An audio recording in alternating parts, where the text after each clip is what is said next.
guys, Dragon2020 here, and today we're here to do Power Characters in Genshin Impact Part 5. If you like this type of content, please like and subscribe. Anyways, let's get right into the video.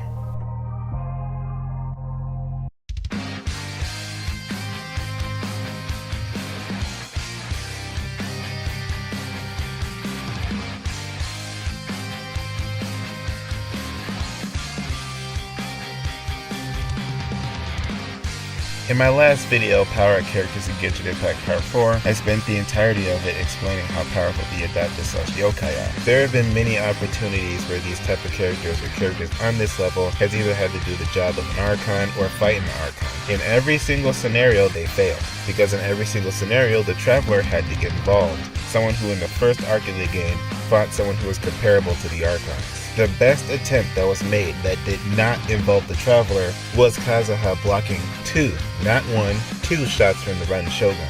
A kill shot made for the Traveler and a get off. The Archons are fundamentally more important than the Adeptus/Youkai characters. The Archons are tasked with maintaining the rules of Teyvat. Believe it or not, Erming-Soul and Kasoibach, who for the remainder of this video I'm going to be calling Soy Boy, have similar statements. In fact, Soy Boy is the Erming-Soul of the Abyss. Don't believe me? Everything that's ever created under the heavens ends up in the Void Realm. Soy Boy is the Reaper of the Abyss. Multiple universes existed before this one. The dark currents within the Abyss that are comparable to the ley lines function the exact same as the ley lines, meaning Soy Boy isn't just the core of the Abyss, he is the Abyss. He and Erming-Soul are essentially the same thing. The Power and Dendro Archons were tasked with both respectively. Now take everything that I just said about Erming-Soul being equal to Soy Boy and throw it out the window, because we now have an estimate on how many universes are in the Void Realm. In Power Characters in Genshin Impact Part 4, the main focus was realm creation, creating a realm in a universe. In that video, I talked about the method on how characters create a realm. Now with new information, we now have categories that these realms fall into. They can either be storybook realms, musical realms, or dreams.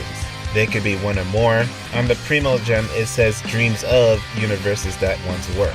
We have seen examples of words, music, and imagination to manipulate the human realm, which means the human realm itself falls under all three categories. Go to Spotify, go to the library within Sumeru, Google how many dreams someone will have within their lifetime. Take all three of those numbers, put them together, and you'll have an idea on how many realms are in the Void Realm. This number could all be human realms.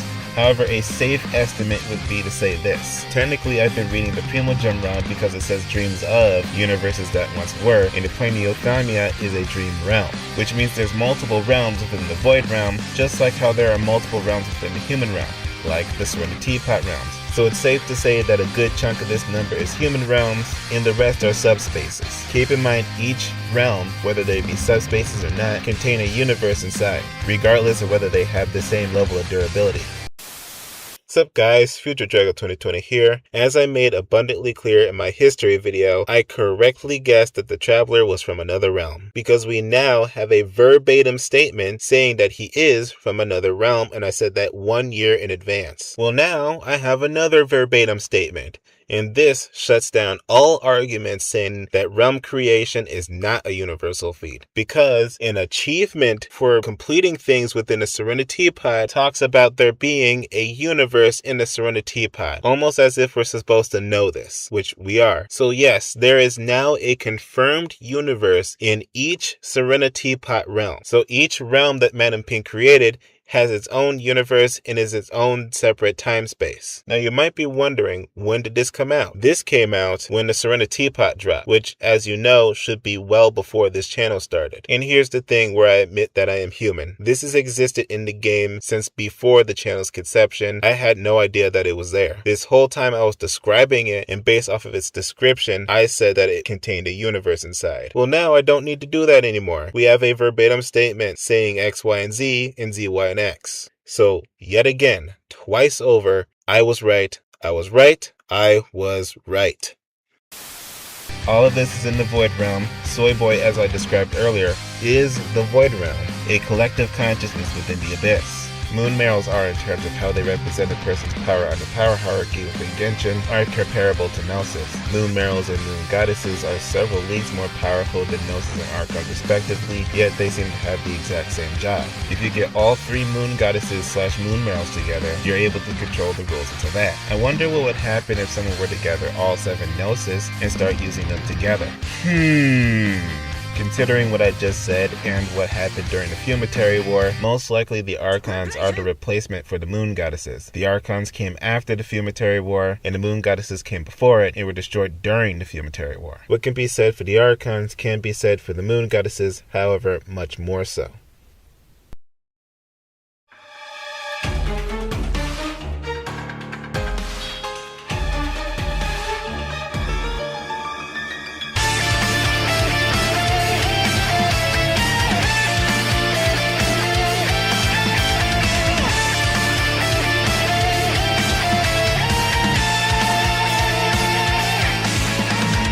The Primordial Sea and Phlegician are both primordial forms of power that predates Tevat. Primogems and Genesis crystals serve as the foundation of the universe. The Primordial One created the universe. Everyone has access to this type of power, as I talked about in my Adeptus video, by showing off the spirit energy and aura of each of the characters. This power dwells within these characters at different potencies. The amount of elemental energy / spirit energy that a person can possess depends on their origin. Specific people were born or built to utilize higher potencies of this energy. With enough of this energy, a person can manipulate the rules and laws of Tevat, the universe, and multiple universal concepts. As I talked about in previous videos, Kawaki, the Primordial Sea, and Phlegician are all analogous concepts to each other. In my Adeptus video, and Power Characters in Genshin Impact Part 4 video, I said that Zhongli amped the Adeptus with Phlegician to perform feats like the Primordial One was capable of. The Primordial One created the human realm, potentially with a Phlegician-like concept based off of this description. This is Genshin Impact's version of Genesis in John chapters 1 verses 1. The Adeptus were amped with a small portion of Phlegician in comparison to the vast quantity that exists, and are capable of creating a realm, destroying a realm, rivaling a realm, and protecting a realm. The Adeptus, the Archons, the Moon Goddesses, the Heavenly Principles, all of them have the power of a Descender. As I laid out in multiple previous videos, the threshold for the power of a Descender is way lower than we think. Skirk said that it was odd for her master to use a planet's Primordial Sea to raise an all-devouring narwhal. First off, all-devouring is a mistranslation. It is actually a star-devouring narwhal. That's something I'm going to talk about later. The more important thing is, Skirk said a planet's Primordial Sea. She didn't say the planet, she said a planet, meaning there are other planets in the cosmos that have a concept analogous to the Primordial Sea of Phlegician, and the all-devouring narwhal is capable of consuming all of this. It is known for consuming planets and stars. Since the Adeptus were amped with a small portion of an analogous concept to the Primordial Sea, and the all-devouring narwhal consumed virtually the entirety of this concept and integrated itself with it, how strong does that make the all-devouring narwhal? There are 2 answers to this question. It took a while for the whale to consume the Primordial Sea. Bare minimum, and notice what I'm saying, bare minimum, you could say the whale at that point was multi-solar system level because it could already one-shot stars. Taking into account what I said about the Adeptus, bare minimum, the whale at this point is complex multiversal. Once Nervalette got access to his full Dragon Sovereign powers, he cooked the all-devouring narwhal. Keep in mind, King Dragon Sovereign Nebulong wants to have the principles. What I just said for the all-devouring narwhal is nothing in comparison to Soy Boy, ignoring what I talked about in this video for his inspiration. He is an omnipresent threat to the entire human realm 24/7, 365. Everything that is ever created under the heavens will be destroyed and cast into the abyss. Soy Boy is the all-devouring narwhal on giga steroids, and the Pyro Archon is tasked with fighting this entity. Understand that Malfuika fought Soy Boy's avatar and not the actual thing. Regardless, Soy Boy was fighting in the form of a Dragon Sovereign while amping himself further with all the abyss present that he had access to. The full power of a Dragon Sovereign was vastly exceeded in this moment. Since the full power of a Dragon Sovereign vastly outscaled an Archon, this means Malfuika vastly outscaled the other Archons minus the Raiden Shogun, who already did so before entering the realm of consciousness and beating the full power of an Archon in base. This is his own video and I will not go into it here. let's talk about the power source behind all characters in Genshin Impact. There are 3 things that are used to power elemental energy: will, physical ability / DNA, and knowledge / intellect. Physical ability is obvious. The stronger the character makes themselves, the more elemental energy they can use. But will is a lot more abstract than most other fictional series. The main narrative in Inazuma around beating the Raiden Shogun was shaking and breaking her will, lowering her power level. Since the Shogun's power is omnipresent and prevalent throughout Inazuma, this had disastrous environmental consequences. Finally, we have to talk about intelligence. Let's go back into realm creation. Being able to create these complex realms is no easy feat and requires extensive training. This is because each character in Genshin Impact has access to their own inner world, or realm of consciousness, and where realm creation comes into play is them taking that and turning it into something else. Afterwards, they go through a long process to make a realm to their specifications, and then they need something to encase it in. This is where weapons and artifacts come in, something that characters in the game have access to, of which I went over in my Adeptus video. Each character in the game seems to have access to some kind of gacha system, of which they are able to build their own kits around. They do this by accessing things within the ley lines, which is why we can have duplicates of rare weapons like Dragon's Bane. Mix in the ability for characters to make their own weapons or gain favor from an entity to gain special weapons, they are able to convert this multiversal power into AP. If you know anything about JP Lovecraft lore, you'll understand that Genshin Impact is inspired off of this pantheon of eldritch horror. On screen should be my source for everything I'm talking about, and I will not directly state everything from that video in this one. There's only one thing that's important because what I've said so far is more than enough. In Lovecraft lore, there is something called the Dreamlands. When people go to sleep, they go to these dreamlands. There's an infinite amount of these dreamlands, and they are infinite 3D spaces. The same thing was shown in the Sumeru story arc in Genshin Impact. The Academia used these dreamlands to create their own deity based off of in-game character statements, author statements, and feats. This entity is either as powerful as an Archon or more powerful than an Archon. Let's go back to will. An Archon's strength is determined from how they reside over their region and the faith and will of their people. The people put their hopes and dreams into this entity, and they produce a physical and metaphysical result. That will used for realm creation is used to create these abstract realms within the Dreamlands. Each Archon is powered by multiple individuals' 3-dimensional infinite spaces, which in many cases is the size of a universe. How powerful does that make them? As I talked about in this video, but for some reason not in that video, I said that the Traveler didn't lose 168 times. The fight was looped 168 times. I also said that stamina doesn't get refreshed with each loop. This means the Traveler beat the Wanderer on 1 stamina bar. This is important because the Wanderer had the power of everything that I just said, plus the Electro-Gnosis. You can argue since the Traveler was already shown to be comparable to the Archons, the Wanderer winning 168 fights against him is an argument for him being above the baseline of an Archon, which is what the Traveler was at the time. The only way the Wanderer and the Raiden Shogun were beaten was by connecting them to people like an Archon. The difference is in Inazuma, the Raiden Shogun's will had to be shaken even after connecting the Traveler to the wishes of the people. This means while nerfed, she was still capable of beating the Traveler. How about I tell you the difference between Electro Traveler and the Raiden Shogun? In terms of will, with the flick of a wrist, not even for the first time she did this, the Raiden Shogun was capable of teleporting herself, Paimon, and the Traveler into Makoto's realm of consciousness. The Traveler, trying to do the same thing, struggled and needed Yaimiko to save him. Even then, it took all of its energy to reach this realm. What this tells me is that the Raiden Shogun has more power in one hand than the Traveler does across his entire body.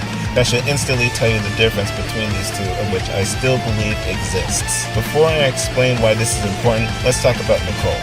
Nicole is the narrator of the series. Almost every description what I'm showing you on screen and throughout the game was spoken in her words. Hers or Alice's in the case of Mona. And she intentionally makes things ambiguous and uses poems and hymns to hide information and give it to the reader, not the Traveler. She knows everything about the story and can go into detail about literally everything, which is driven home in the Nordcry story quest. She is important because in her own words, the Traveler can absorb more power than the average descender. This means the Traveler, in terms of the amount of elemental energy they can absorb, is more powerful or more observant than other descenders. And this whole time, the Traveler has been absorbing the elements and using it to fight. The Traveler had some of his powers restored, but not all. meaning he should be more powerful than he was before, and he was already fighting pretty well against the Doctor and alongside Mafwika. For the longest time, we assumed the Primordial One was the first Descender. Since the Heavenly Principles were created by the Primordial One, this would mean the Primordial One is not a Descender, which is what I theorized in this video right here. One more thing before I end off this section. Let's talk about the Archons. The Archons are the embodiment of their element and have authority over that element. When I say embodiment, I'm talking about embodying the physical, metaphysical, and light concepts of that particular aspect of the light realm. Let's talk about the Doctor. The Doctor is a researcher and someone who successfully managed to usurp godlike power akin to the Archons and created delusions. The power source of a delusion comes from a deceased god. Delusions were meant to be given out like visions so the Fatui can resist the heavenly principles. This means if a delusion functions one way, a vision may function in a similar manner. I do not believe the heavenly principles are using power from a deceased deity to give vision users their power. However, it is safe to say that visions are powered by living deities, more specifically the Archons. My theory is that the Archons are relay points or the power source themselves. If it is a relay point, the power would come from the light realm through the heavenly principles, through the Archons, and into vision users. Regardless of whether they are the power source or the relay point, this means that all feats that were accomplished by vision users, no matter how big or small, can be attributed to the Archons because that's a fraction of their power. What this also means is that the Archons follow Lovecraft lore and humans gaining eldritch godlike power from eldritch deities. If what I said about visions is true, this makes star level feats for low level characters more plausible considering the power source and where it's coming from. All of this for now is just a theory. A game theory. But I would like to remind everyone that multiple things I've talked about over the years now have direct statements. The Primordial Sea, Phlogiston, and Kawaki are all analogous concepts to each other. The Traveler, as I predicted, is from a separate realm, or a place separate from all existing things. The power of a vision user is related to the power of an actual star, with this power being a part of each character's biology. Even though what I said so far is speculation, I have been hitting the mark for years, so it's not entirely far-fetched to say that what I'm saying is true.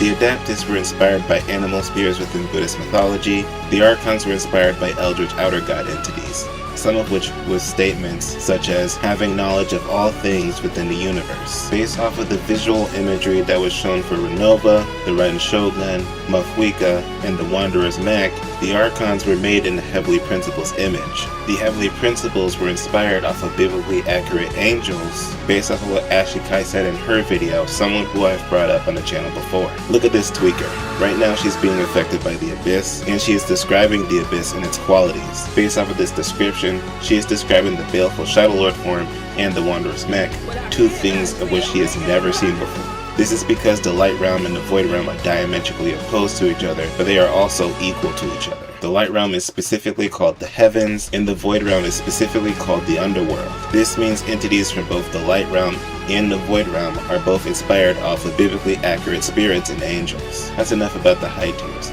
Let's talk about the mid to low tiers. Because based off what I said in part 2, what I described for the scaling to the highest tiers should also apply to the mid to low tiers. Collei was injected by Archon residue, which we later learned was actually essence from the god of flowers. Collei is the only person in this experiment that survived being injected by this entity's remains. Every other person passed away. It is specifically stated later in version 6.6 that Collei has a will strong enough to survive being injected by a deceased god's remains. Collei is a vision user and is now aware of this, which means this power that I described for the mid to high tiers will eventually start to scale to her. This is a future video idea which I will not go into right now. If you watched my Adeptus video, you would have noticed that I brought up Sucrose and how she wants to create a world according to her imagination or achieve something very similar to realm creation. If you've been watching the channel for just as long, you would have noticed that I brought up Mona and Mu Tao, both of which are able to either manipulate or interact with the greater cosmology of Genshin Impact. Yanfei has been brought up because she has been studying realm creation and has been shown to have intellect comparable to Yelan, someone who is noted to have exceptional magical abilities. Sucrose, Mona, Hutao, Yanfei, each and every one of these characters are prodigies. You know, what's funny is that these characters have been spending their entire lives trying to learn these things. Collei is literally a test subject engineered to be able to do these things. And now here comes Fischl being able to do at least some of this in her sleep. Yes, Oz was created by Fischl and she did this in her sleep. As we see in the Golden Archipelago, her will is so strong, it's able to create a 3D interchangeable separate realm, separate time-space from the human realm. Kazuha, Mona, and the Traveler were all shown to have wills strong enough to interact with the magic on this island and create their own interchangeable realm or separate time space. This means Fischl, someone who spent their life imitating a storybook, has a will that's comparable to some of the higher tiers in the game. As I have mentioned before, realm creation and other magical abilities come from one's imagination. And the whole narrative behind the Hexen Circle is that they're able to take something that's imaginary and make it reality. At one point they outright said this to us, with the most blatant example being the Simulanka. And I'm stopping the video right there. I'm cutting it off. I'm stopping the video. If you want to know why, as it turns out, Mr. Nine puts in half-truths within his story, and one of those half-truths that ended up being 100% true was the secret to creating life. Fischl didn't figure it out. She deciphered this hidden message. On screen should be the definition of decipher. Once Fischl fell asleep, she created Oz. This makes Fischl one of the greatest prodigies in Genshin Impact. We also find out within Fischl's story is that she has seen thousands of universes, and if you watched part 1 of this video, one of the things that I said was this. In Power of Characters in Genshin Impact Part 4, the main focus was realm creation, creating a realm in a universe. In that video, I talked about the method on how characters create a realm. Now with new information, we now have categories that these realms fall into. They can either be storybook realms, musical realms, or dreams. They could be one or more. On the Primogem, it says dreams of universes that once works. Go to Spotify, go to the library within Sumeru, Google how many dreams someone will have within their lifetime. Take all 3 of those numbers, put them together, and you'll have an idea on how many realms are in the Void Realm. This number could all be human realms. However, a safe estimate would be to say this. Technically, I've been reading the Primogem realm because it says dreams of universes that once were, and the Planetothamia is a dream realm, which means there's multiple realms within the Void Realm, just like how there are multiple realms within the human realm, like the Serenitea Pot realms. So it's safe to say that a good chunk of this number is human realms, and the rest are subspaces.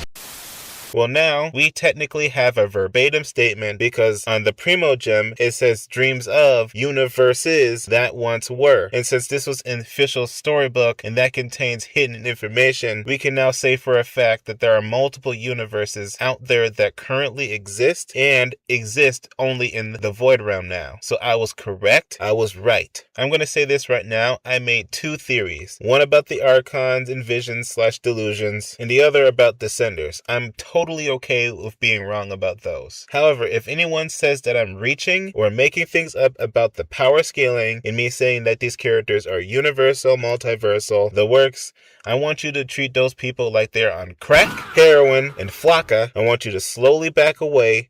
Run, don't walk away, because those people are crazy and they are off a perk. I would like a double cheeseburger, 4-piece nugget, a large fry, put the fries in the bag, with a little bit of extra ketchup and barbecue sauce on the side. Because after 2 years, I have finally answered the question I set out to answer. These characters' powers exist within the realm of fiction and fantasy, literally, and their powers defy time, space, physics, and logic. They can create universes, destroy universes, create multiverses, and destroy them, with this art being passed down from generation to generation. I am right. I am right. I am right. And with that ends Power of Characters in Genshin Impact Part 5. This is the last Power of Characters in Genshin Impact I will ever make. I will make analysis videos, character in depth videos. I'll branch out and talk about other series, but specifically I am done talking about Power of Characters in Genshin Impact because I have unintentionally done it for over 2 years at this point. I was supposed to stop at Part 2, then I was supposed to stop at Part 3, then I was supposed to stop at Part 4, so now I'm cutting it off at Part 5. 5, if anything comes out, I'll just make a dedicated video. With that, I have to say this. Thank you. Thank you all for watching, because this marks the 2-year anniversary of the channel. Right now, we have 16 subscribers with hundreds of views. To give you an idea on how much I've grown in 2 years, the amount of people that are watching me right now are the amount of people that typically take a college course. That is a blessing, and I am glad to have brought you along on this journey. Thank you all for watching. Stay tuned, because yes, I'm done with Power of Characters in Genshin Impact, but I do have to do the very first thing that I did on this channel, and that is to make a tier list. Right after this video, I'm making the tier list, and I'm going to rank them according to weakest to strongest. It will be both objective and subjective depending on the circumstance. So stay tuned, keep on watching the channel. So if you like this type of content, please like and subscribe. Stay safe, stay healthy, and as always, have a wonderful day. Everything that I talked about in my videos has existed in the game for multiple years. I've been compiling it on like little flash drives and making videos for you. So I am most certainly not making things up when I make these theories. So the fact that after all this time, even though they never came out with a direct statement as far as I'm aware, I am still right, because later on all the stuff now has direct statements. So I most certainly was not making things up. Now, why does this matter? The Raiden Shogun has existed in the game since 2.0, which I believe was around 2021 or 2022. It is currently 2026 going on 2027, and everything that I just talked about in this videos, in the videos that you're seeing on screen right now, has existed well since then. So how do you think I feel going to the Versus wiki on the Raiden Shogun and seeing she's only country level? That doesn't make sense at all. What's up everyone, Future Drago 2020 here, and here's the deal. I'm redoing this video and uploading it because I just got done looking through the Versus wiki to see how powerful characters like the Traveler and people who skilled the Traveler are, and I just saw some things that are just blatantly wrong. So I had to redo this because I'm basically going against the Versus wiki, and I originally said that the Traveler was light speed just off of the lightning dodge speed, but I realized that's not going to be enough. So I went through and found every instance of a light speed attack in the game, and I'm going to list them here. Now let's start with the attacks that are called a laser.